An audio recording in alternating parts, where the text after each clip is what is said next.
தலைவர் நாமும் போயிருந்தோம். நம்முடைய மதசார்பு முற்போக்கு கூட்டணியுடைய தோழர்களும் அங்கே கலந்து கொண்டார்கள்.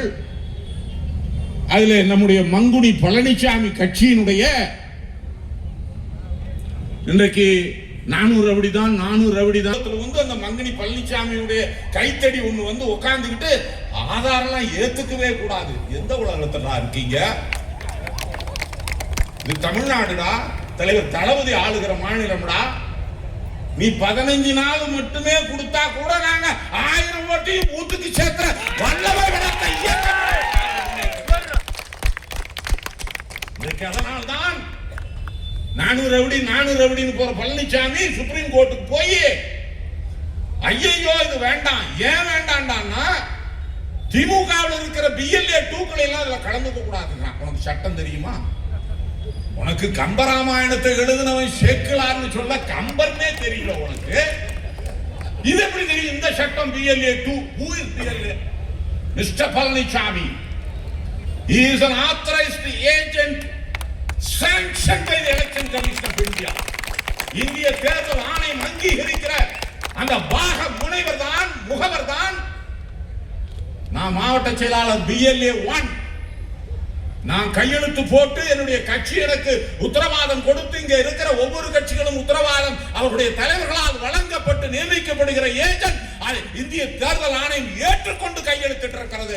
அவனை சேர்த்த வேண்டாம்னு சொல்றிய உன் அடிப்படை அறிவு எப்படி இருக்கும்? நீயும் ஒரு அரசியல் கட்சி தலைவன் இருக்க.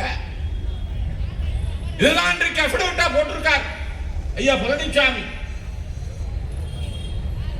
புஸ்தகம் நான் படிப்பேன் தினமும் பாரு. எதை படிச்சல அண்ணா அது வந்து ஏதோ படிச்சேன் பாரு. இப்படி ஒரு தலைவர் இந்த நாட்டிலே அண்ணாவின் பெயராலே நடைபெறுகிற ஒரு கட்சி 2029 பாக்குறான். 2026 தேர்தலை இன்னைக்கே நடத்தினாலும் திமுக கூட்டணி தான் ஜெயிக்கும். அப்படி ஜெயிச்சதுதான் மறுபடியும் ஒரு இந்தியா கூட்டணி அமைப்பாங்க. ஐயா நம்ம தொங்கு பாராளுமன்றம் தான் அமைக்கக்கூடிய நிலைமைக்கு தள்ளப்படுவோம். அடுத்த தடவை நிற்கும் போது நம்மளை தூக்கியே எரிஞ்சு விடுவானுங்க. இப்ப நம்ம NDA பீகார் நிதிஷ்குமார் தெலுங்கு தேசம் அண்ணன் சந்திரபாபு நாயுடோட சேர்ந்து அவங்க டைம்ல ஆட்சியில் இருக்கும். 29 அதுக்கு இடம் கொடுத்துட கூடாதுன்னு சொல்லித்தான் BLA 2க்கு ஒண்ணும் தெரியல. அதனாலதான் எடப்பாடி பழனிசாமி BLA 2 போகக்கூடாதுங்கிறான். இவன் விழிப்போடு இருக்கிறான், தெளிவா இருக்கான், ஒரு ஓட்டை கூட விடக்கூடாதுன்னு இருக்கிறான். அவனுக்கு பாசரம் நடந்திருக்கு. 4 தடவை கூட்டிட்டான், பேசிட்டான், அக்கு வேற ஆணி வேறையா கழட்டிட்டான். 2002 வாக்காளர் பற்றி எலெக்ஷன் கமிஷன் கொடுக்கறதுக்கு முன்னாடியே இவன் பூத்துக்கு அனுப்பிச்சுட்டான். அதை வச்சு மேப்பிங் பண்ணிவிட்டான். யாரெல்லாம் அதுல இருக்கிறான், யாரெல்லாம் அதுக்கு இல்லைன்னு பிரிச்சு மேஞ்சு வச்சிருக்கான்னு சொல்லி பொச்சரிப்புலதான் இன்னைக்கு பழனிசாமி உச்சநீதிமன்றத்தில் போய் BLA 2 ஆளுங்கட்சி ஐயோ திமுக அவங்க போய் அதை இருந்தான். இவன் விவரமா இருக்கான்டா.